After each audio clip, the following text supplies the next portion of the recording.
Oi pessoal, sou o professor Vidal e estamos aqui juntamente com Ania para mais um vídeo aula. O assunto de hoje será sobre iluminismo. Então, nesse assunto de hoje, iluminismo, vocês observem aqui, está sendo mostrado para vocês uma imagem da Praça dos Três Poderes em Brasília, Distrito Federal, capital do Brasil. E o que é que isso tem a ver com o nosso assunto de hoje? É porque nessa praça, onde está a sede dos poderes executivo, legislativo e judiciário do Brasil, essa divisão dos poderes, ela vai ocorrer na época do iluminismo, no século das luzes, é que vai acontecer essa divisão dos poderes, que hoje é adotada em praticamente todos os países do mundo. Então temos o poder legislativo, que vai fazer a lei, o poder executivo, que vai executar a lei, e o poder judiciário, que vai analisar a aplicação dessas leis e proteger os direitos do cidadão. Então, isso aqui estamos fazendo uma ligação entre o que ocorreu no século XVIII na França e a atualidade no Brasil, certo? Além disso, tem a Constituição brasileira, Constituição do Brasil, a última é de 1988. Temos aqui nesse canal também um vídeo aula sobre Constituição, que trata disso direitinho. Nessa mesma Constituição que prevê a divisão dos poderes, prevê também que o Estado brasileiro é um Estado laico, ou seja, não existe uma religião oficial. Isso aí também vai se iniciar nesse período do iluminismo, que ele vai criticar a participação da religião na vida política. Então vamos lá, vejamos as origens do iluminismo. O iluminismo ele vai se iniciar ali a partir do século XVI, XVII, e no século XVIII é que vai ter uma intensidade maior. Ele vai ocorrer na Holanda, na Inglaterra e em outros países, mas principalmente na França, tá ok? A maioria dos iluministas eles vivem na França nesse período do século XVIII, já disse para vocês, conhecido como século das luzes. Então temos, iluminismo é um movimento intelectual, ou seja, um conjunto de ideias. E iluministas eram aqueles que difundiam essas ideias, tá certo? Sempre assim, os pensamentos que são passados para determinada sociedade é um conjunto de pensadores ou um pensador que vai passar para a sociedade. É importante também o entendimento de como era a França naquele período, porque se estava ocorrendo mudanças, se estava ocorrendo novas ideias, temos que analisar um pouco como era a França naquele período e principalmente como era a sociedade francesa. Então, naquela época, a França era dividida em 3 estados ou estamentos. O primeiro estado, que era o clero, pessoal ligado à religião. O segundo estado, que era a nobreza, o rei, juntamente com o pessoal que fazia parte da corte do rei, os nobres, tá certo? Que era o segundo estado. E o terceiro estado eram os camponeses, os trabalhadores urbanos, tá certo? A burguesia, pequena e média e alta burguesia, fazia parte do terceiro estado. Isso, apenas esse terceiro estado era quem pagava impostos na França naquele período. Então isso tudo vai levar a que essa sociedade sofra bastante crítica desses filósofos iluministas. Pessoal, quais foram as condições para que o iluminismo se desenvolvesse na França? Bom, a primeira condição foi a ascensão econômica da burguesia. A burguesia ela foi ganhando mais poder e ela começou a criticar o governo, porque ela era muito contra a intervenção desse governo na economia, porque com essa intervenção eles não podiam crescer muito, a burguesia não podia crescer tanto assim economicamente, porque tinha muitos limites comerciais que o governo impunha, e também o governo economicamente ele também tinha muito poder nele. Então, com esse grande poder nele, a burguesia não podia adquirir esse poder. Então, essa burguesia criticava muito isso do governo. Outra condição nos séculos anteriores, a partir do século XVII, vai ocorrer o que se chamou de Revolução Científica. O que é Revolução Científica? Vão surgir vários cientistas com várias invenções E essa revolução, ela vai mudar a história da humanidade. Por quê? Porque esses cientistas, eles vão provar e descobrir coisas que até aquele momento não se tinha ideia que era verdade ou não se tinha ideia dessas descobertas para aplicação na humanidade. Então vai ser desenvolvido por astrônomos a forma como a Terra é vista em relação ao universo. Vai ter médico que vai descobrir questão das correntes sanguíneas, corrente arterial, essa coisa toda. E vai ter várias descobertas como a máquina a vapor. Todas essas descobertas, ela vai mudar a história da humanidade e vai trazer uma grande revolução. Também um importante fator para a criação desse iluminismo foi a crise no antigo regime, o regime absolutista monárquico. Basicamente, a população estava muito insatisfeita com vários pontos desse regime absolutista e por essa insatisfação, muitos começaram a questionar várias coisas desse regime.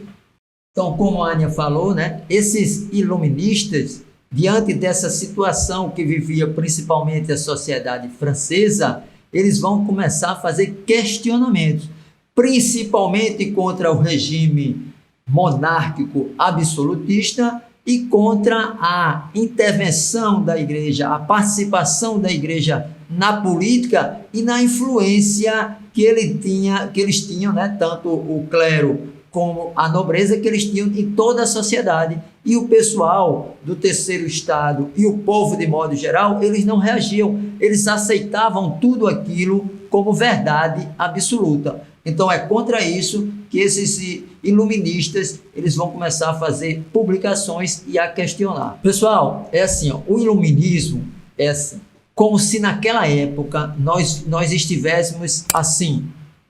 E com a chegada desses iluministas, as suas ideias sendo divulgadas, nossa situação passasse a ser assim.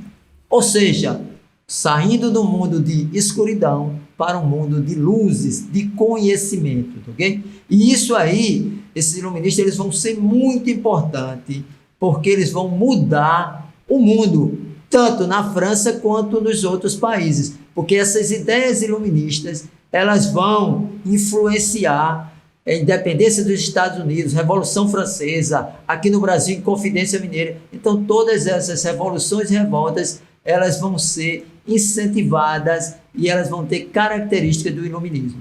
Bom, um importante ponto do iluminismo é a razão, que é um conceito bem difícil de ser explicado, mas eu vou tentar explicar assim, mais ou menos em geral, o que eles pensavam da razão. A razão é basicamente a capacidade da mente humana de conseguir chegar a conclusões lógicas a partir de suposições e da comprovação dessas suposições. Bom, basicamente, um exemplo disso seria...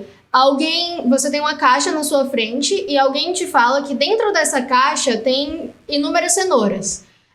Você pode escolher acreditar que dentro dessa caixa tem inúmeras cenouras, que era basicamente, poderia se igualar à fé na religião e entre outras coisas.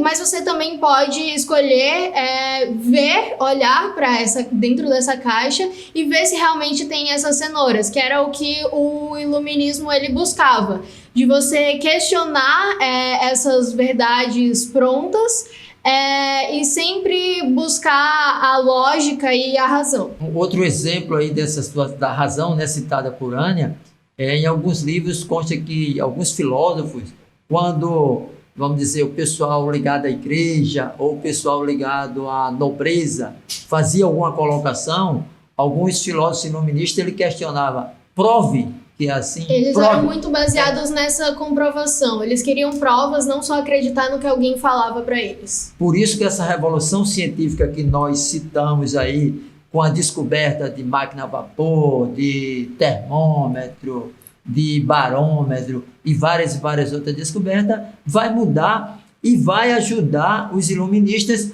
a provar que aquilo que ele dizia é verdade, né? Essa parte assim da razão que a Ania falou, desde o final da Idade Média, com o Renascimento, tá certo? O Renascimento cultural que aconteceu na Itália e em outras regiões da Europa, que já começa a se ver essa questão da razão, porque o que é que se dizia? Que Deus fez o homem, mas Deus deu livre arbítrio ao homem para o homem questionar, buscar novos conhecimentos e procurar se desenvolver, tá certo? Então, essa parte da razão, ela já começa a ser questionada no Renascimento, uns 2 séculos antes desse século das luzes que nós estamos trabalhando com vocês agora. Naquela época, na Idade Média, era o chamado teocentrismo.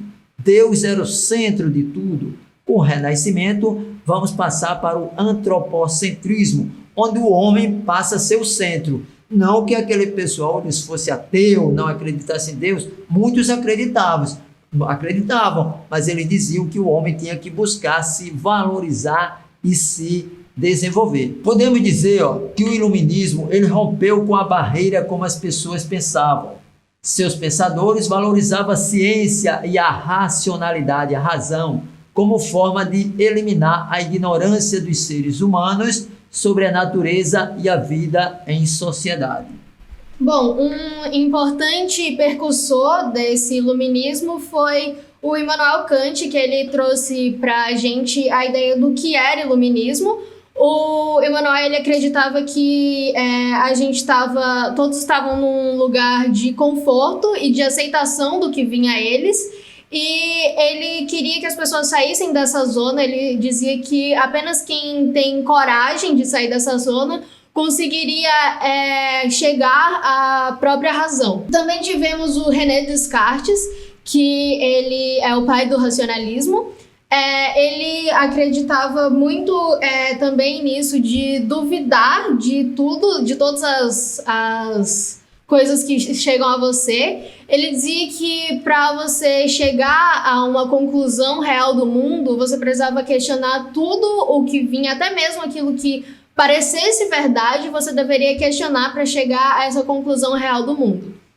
Tem uma frase dele que é: nunca devemos admitir senão aquilo que a razão nos mostra como evidente. Em caso algum, podemos aceitar o que nos é imposto pela nossa imaginação ou pelos nossos sentidos. Ele tinha muito essa noção de senso crítico, de a gente, mesmo que a gente tivesse imaginado algo, ou alguém trouxesse uma verdade para a gente deveria sempre ter esse senso crítico de questionar, de ver se realmente aquilo era verdade. Se nós formos trazer para hoje em dia, para a nossa sociedade, vocês vejam que as ideias dos iluministas, elas são atuais, porque muitas pessoas recebem determinada informação e ele não procura questionar, não procura analisar com o seu pensamento para poder formar sua própria opinião. Até por isso é muito disseminado hoje em dia a fake news, porque as pessoas não buscam esse conhecimento antes de espalhar por aí essa verdade. Exatamente, então é importante que qualquer informação que chegue para cada um de nós procuremos analisar e, baseado naquele conhecimento que nós temos, nós procuramos formar nossa própria opinião e não simplesmente aceitar as verdades ou as informações que chegam até nós, tá certo? A Ania já falou aí de Immanuel Kant e já falou de René Descartes. Vamos falar aqui também dos enciclopedistas.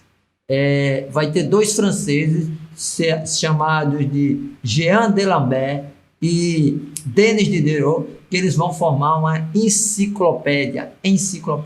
Se você for ver hoje em dia, se você colocar no Google, você pode acessar lá a Wikipédia, que é uma enciclopédia que ela tem informações sobre basicamente tudo.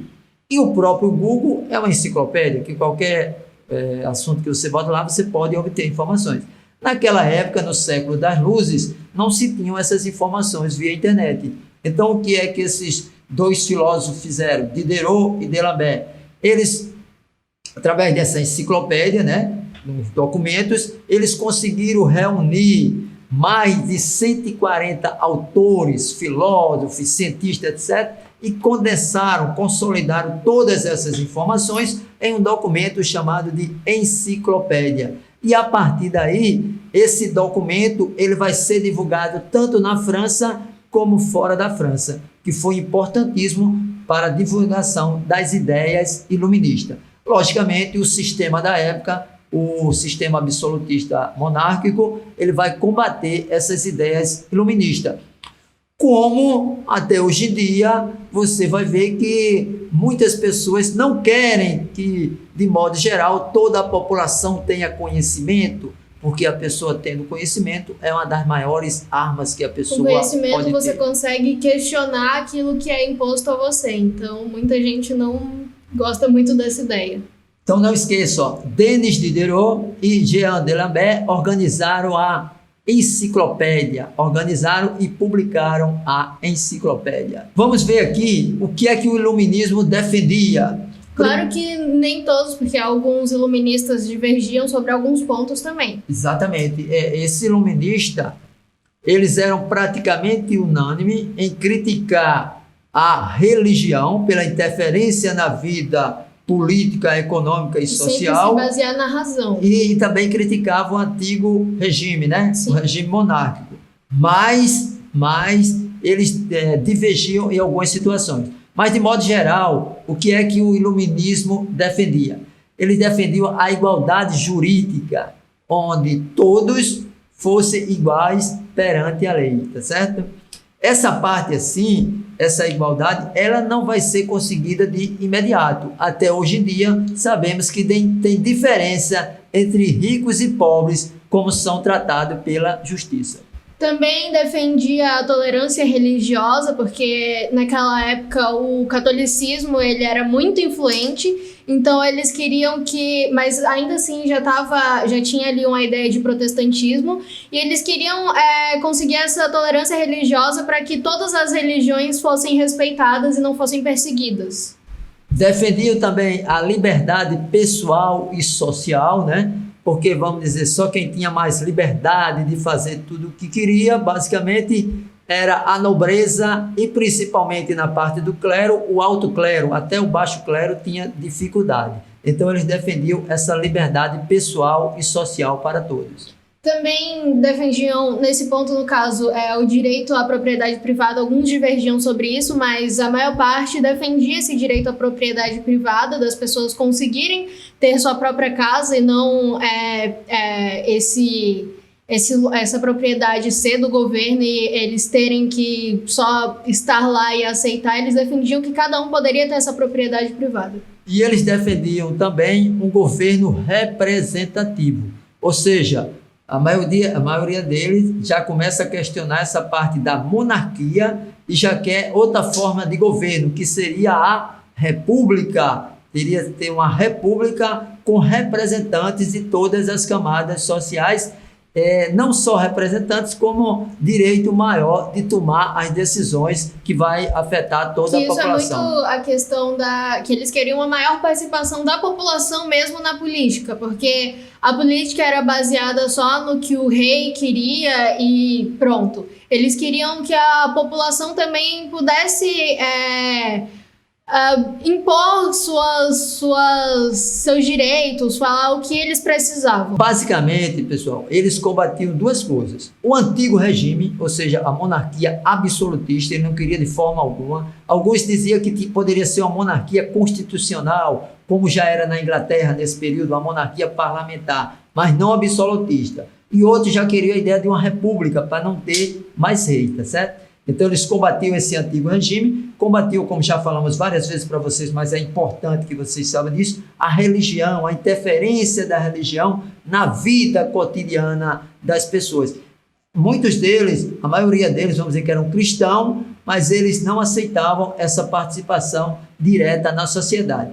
E outra coisa que eles combatiam também era a tese do direito divino. O direito divino era o seguinte: se dizia em muitos países que o rei era rei porque Deus queria. Então toda a sociedade, se Deus quer, nós não podemos fazer nada. Então esses iluministas, eles vão combater isso e vão dizer que Deus não quer essa ideia de que o direito do rei é divino, não. Eles também combatiam o que a gente já foi citado aqui, a intervenção do Estado na economia, que eles queriam a economia mais liberal para que eles pudessem decidir com quem eles iam comerciar, que era o mercantilismo. Então eles combatiam isso daí. Nós já falamos aqui sobre alguns iluministas, né? Já falamos aqui sobre Kant, sobre Descartes, D'Alembert, Diderot. Vamos falar aqui alguns iluministas também que são famosos e que é importante que vocês tenham conhecimento sobre eles. Um dos primeiros é John Locke. John Locke, ele vai ser um iluminista que ele vai combater essa teoria que eu já falei para vocês do direito divino dos reis. Ele vai combater isso totalmente, diz que é inaceitável essa situação de o rei ser rei porque Deus quer. Ele vai combater totalmente isso aí. Ele vai defender a separação da igreja e do Estado. Como já citamos no início desse vídeo, essa ideia, por exemplo, que o Estado tem que ser laico, ou seja, o Estado não pode ter a participação da igreja como sendo uma religião oficial do Estado. Tem que ter uma liberdade religiosa para todos, tá certo? Então isso é John Locke, ele vai defender essas duas situações e combateu também o absolutismo real. Também temos o Voltaire, que ele defendia muito a liberdade de pensamento. Tem até uma frase que é atribuída por muitos historiadores a eles, que é: posso não concordar com nenhuma palavra que você diz, mas defenderei até a morte o direito de você dizê-las. Mesmo que fossem coisas que ele não concordava, ele defendia que todos temos a liberdade de expressão e a liberdade de pensamento. Ele também defendia, como a maior parte dos iluministas, a igualdade das pessoas perante a lei e era contra a igreja ser um poder ali muito forte no governo. E também era contra o absolutismo. Outro filósofo famosíssimo, e é aquele que a gente iniciou esse vídeo colocando a Praça dos Três Poderes, né? Que é importantíssimo, fundamental nesse período, foi Montesquieu. Montesquieu, ele dizia o seguinte, ó: é uma verdade eterna, qualquer pessoa que tenha o poder tende a abusar dele. Para que não haja abuso, é preciso organizar as coisas da maneira que o poder seja contido pelo outro poder. Isso nada mais é do que a tripartição do poder, que começa naquela época com Montesquieu, no século das luzes, no iluminismo, e hoje é aplicado na maioria dos países do mundo, como já colocamos no início, os três poderes: executivo, legislativo e judiciário. Então ele escreveu um livro famoso chamado O Espírito das Leis, onde ele vai dizer que se não tiver essa divisão, o homem, a pessoa que ocupar determinado cargo, ele vai usurpar aquele poder e ele vai dominar todo aquele país ou aquele povo. Por isso é fundamental essa divisão dos poderes. Bom, a gente também tem Jean-Jacques Rousseau, que ele era a favor do Estado democrático, ele era a favor da democracia e da igualdade de direitos, mas, diferente de muitos iluministas, ele era contra a propriedade privada, porque ele achava que essa propriedade privada era o que trazia mal e desigualdade para os seres humanos, que com essa propriedade privada o ser humano ia estar numa posição mais desigual. Rousseau, inclusive, ele é famosíssimo, né? Porque ele escreveu um livro chamado O Contrato Social e dizia que as relações devem ser estabelecidas através de contratos, né? Que a população, quando vota alguma pessoa no poder, ela faz um contrato com aquela coisa, mas se não gostar, se não estiver gostando, pode tirar aquela pessoa do poder. Inclusive Rousseau, tem aqui também um vídeo aqui no canal sobre a Revolução Francesa e posteriormente a gente vai fazer outro.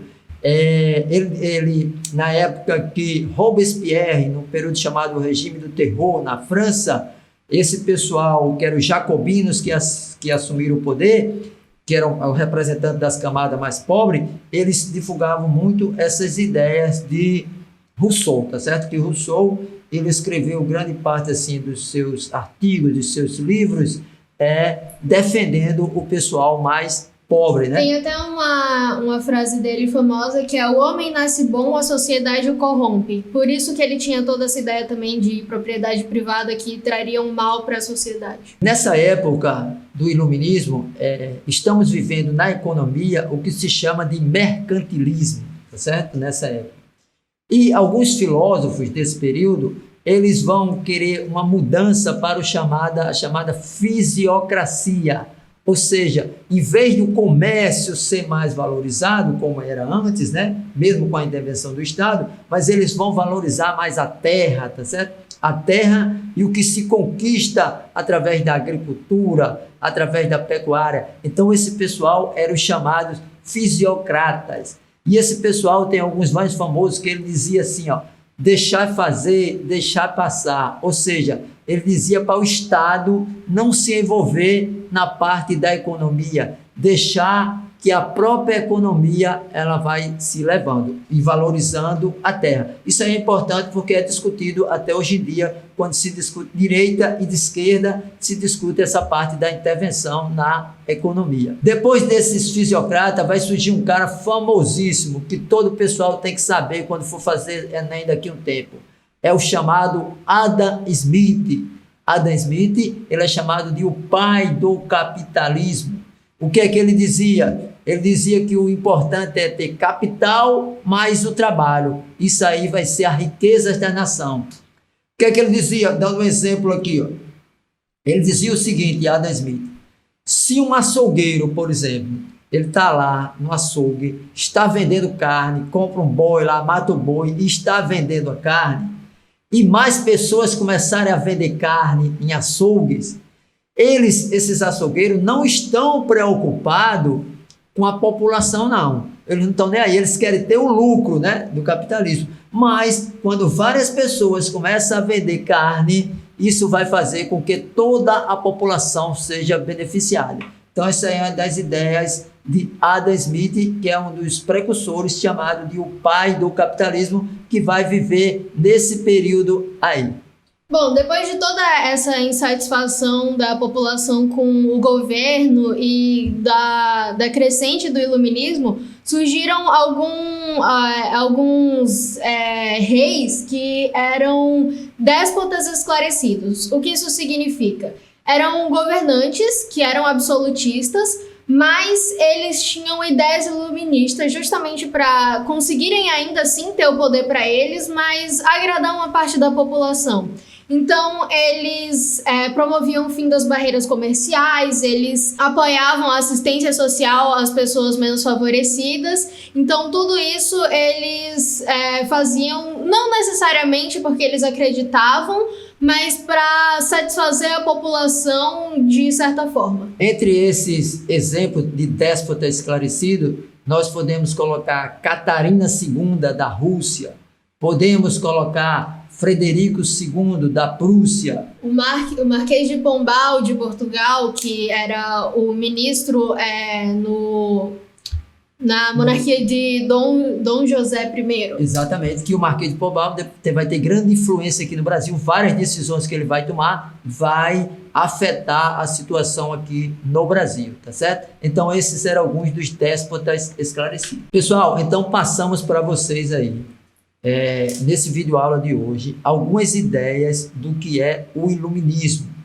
Já temos outro vídeo aqui no canal sobre iluminismo. Se o aluno ele pegar esses dois vídeos e assistir, ele vai estar com uma boa noção do que é iluminismo, assunto importantíssimo para o conhecimento que vem antes e vem depois da Revolução Francesa, que vai ter grande influência do iluminismo. Esse foi o vídeo. Se você gostou do vídeo, é importante você deixar o like para a gente saber que vocês estão gostando. Comentar o que vocês acharam dos vídeos, se a gente pode melhorar em algo, se inscrever no canal e ativar o sininho para quando tiver vídeo novo. E também seguir a gente nas nossas redes sociais, porque em geral a gente posta por lá, muitas vezes, quando sai vídeo novo. Pessoal, então é isso aí. Valeu e até a próxima!